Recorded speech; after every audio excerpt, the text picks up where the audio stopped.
आज की कहानी का नाम है एक गांव की पत्नी का शराबी पति। हमारी जिंदगी छोटे छोटे समय के भागों में बटी हुई है। हमारी जिंदगी में कई दिन, कई घंटे, कई मिनट और कई सेकंड होते हैं, परंतु कुछ लोग इसी समय में उस मुकाम को हासिल कर जाते हैं जिसकी उन्हें चाह होती है। वे समय का सदुपयोग करते हैं और अपने जीवन में सफल हो जाते हैं। एक गांव में एक गरीब आदमी रहता था। उसके घर में उसकी पत्नी और उसकी एक बेटी और एक छोटा बेटा था। उसकी पत्नी दूसरों के घर में काम करके अपने परिवार का खर्च चलाती थी। उसका पति, जिसका नाम रामू था, रामू दिन भर नशे में डूबा रहता था और दूसरों के साथ अपना समय बर्बाद किया करता था। कहीं इधर ताश के पत्ते खेलता दिखता था तो कहीं उधर लोगों के दरवाजे पर बैठकर गपशप मारा करता था। अपने परिवार का ख्याल उसे बिल्कुल नहीं था। उसके माता पिता ने उसकी शादी कराकर गलती कर दी थी। बेचारी उसकी पत्नी दिन रात काम कर करके अपने बच्चों का पेट पालती थी। यदि उसकी पत्नी एक भी दिन काम पर ना जाए तो उसके बच्चे भूखे रह जाते थे। इसलिए उसकी पत्नी प्रत्येक दिन दूसरों के वहाँ काम करने जाती थी। लेकिन रामू को इन सब बातों से कोई फर्क नहीं पड़ता था। उसे बस अपना समय बर्बाद करके हंसी मजाक और पत्ते खेलने में बहुत मजा आता था। शाम को शराब पीकर घर आकर जोर जोर से अपनी पत्नी पर चिल्लाता था। कई बार उसने अपनी पत्नी को मारा भी, लेकिन अब उसकी पत्नी करे भी तो क्या, वह तो अपने बच्चों को छोड़कर नहीं जा सकती थी। रामू को जो कोई भी समझाता था कि रामू कुछ काम किया करो, पैसे कमाया करो, अपने परिवार का खर्च तो उठाओ, तुम्हारे 2 बच्चे और पत्नी हैं, उनकी देखभाल करो, ऐसे अपना समय बर्बाद क्यों करते हो। रामू उसके ऊपर बिगड़ जाता था और कहता, तुम्हें इससे क्या लेना देना, मैं कुछ भी करूं, यह मेरा जीवन है, मैं तुम्हारे घर में जाता हूं क्या खाने। इसके कारण कोई भी गांव का सदस्य इससे इस विषय में बात ही नहीं करता था। वह सुबह खाकर निकल जाता था और रात में शराब पीकर आता और अपनी बीवी के ऊपर गुस्सा करता था। ऐसा ही कुछ दिनों तक चलता रहा। कुछ दिनों बाद संसार में एक ऐसी बीमारी ने जन्म लिया जो मानव जाति के लिए अत्यधिक खतरनाक थी। चारों तरफ उस बीमारी का कहर था।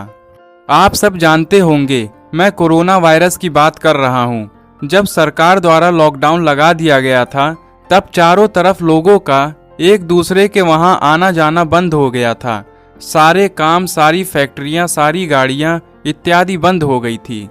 अब रामू का परिवार भूखा मरने लगा था, क्योंकि उसकी पत्नी जो रोज कमाने जाती थी, वह अब किसी के घर इसी कारण नहीं जा पाती थी कि कहीं इस बीमारी की वजह मैं ना हो जाऊं। लोग उसे अब काम पर बुलाना बंद कर दिए थे। उसके परिवार में अनाज का एक दाना भी नहीं पता था, ना उसके घर में कुछ पैसे थे। अब वह क्या करता। उसका छोटा बेटा भी बीमार हो गया था। उसके बच्चे की तबीयत ज्यादा खराब हो गई थी। तब रामू को समझ आया कि अपने परिवार का ध्यान देना चाहिए था। उसने अपने बच्चे को अस्पताल ले जाने का सोचा, परंतु उसके पास पैसे नहीं थे। वह गांव वालों से पैसे मांगने गया। गांव वालों ने कहा, पहले कहने पर तो हम लोगों को जली कटी सुना देते थे, अब इस लॉकडाउन में हमारे पास कहां से पैसे आए। रामू अत्यधिक परेशान था। अब करे भी तो क्या करे। वह चाह कर भी कुछ नहीं कर सकता था। एक पूरा दिन बीत गया। उसके बेटे की तबीयत और भी ज्यादा खराब हो गई। तभी किसी तरह उसकी पत्नी ने जहां काम करती थी वहां से कुछ पैसे जुटाकर लाई और अब रामू अपने बच्चों को हॉस्पिटल ले जाने के लिए तैयार हो गया। रामू अपने बच्चे को लेकर गांव के बाहर एक अस्पताल में पहुंचा। रामू दौड़ता हुआ डॉक्टर के पास गया। उसने कहा, मेरे बच्चे को बचा लीजिए। डॉक्टर साहब ने सारे इंस्ट्रूमेंट लगाकर चेक किया, तब उसका बेटा मर चुका था। डॉक्टर साहब ने यह बात रामू से कहा, यदि तुम अपने बच्चे को 10-15 मिनट पहले ले आते तो मैं तुम्हारे बच्चे को बचा लेता। मुझे बहुत दुखी होकर कहना पड़ रहा है कि मैं तुम्हारे बच्चे को बचा ना सका। यह सुनकर रामू के पैरों तले की नीचे की जमीन खिसक गई। वह रोने लगा। उसने कहा, यह सब मेरी गलती है। मैंने जीवन में कुछ नहीं किया, सिर्फ अपने समय को बर्बाद किया है। यदि आज मेरे पास पैसे हो जाते तो मैं अपने बेटे को हॉस्पिटल जल्दी ला पाता और मेरा बेटा बच जाता। मैंने अपने जीवन में समय को बहुत बर्बाद किया है, लेकिन आज मुझे समय की अहमियत पता चल गई है। तो दोस्तों, हमें इस कहानी से ये शिक्षा मिलती है कि हमें अपने समय को बर्बाद नहीं करना चाहिए, उसका सदुपयोग करना चाहिए, तभी हमें अपने जीवन में सफलता मिल सकती है। इस कहानी में अगर रामू पहले से काम करता होता तो उसके पास पैसे होते और अपने बेटे का इलाज करा पाता, जिससे उसका बेटा आज जिंदा होता।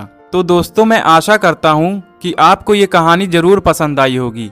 तो दोस्तों, चैनल को सब्सक्राइब कर लीजिए और बेल आइकन को प्रेस करिए, जिससे हर आने वाली नई कहानी आप तक सबसे पहले पहुँचे। धन्यवाद।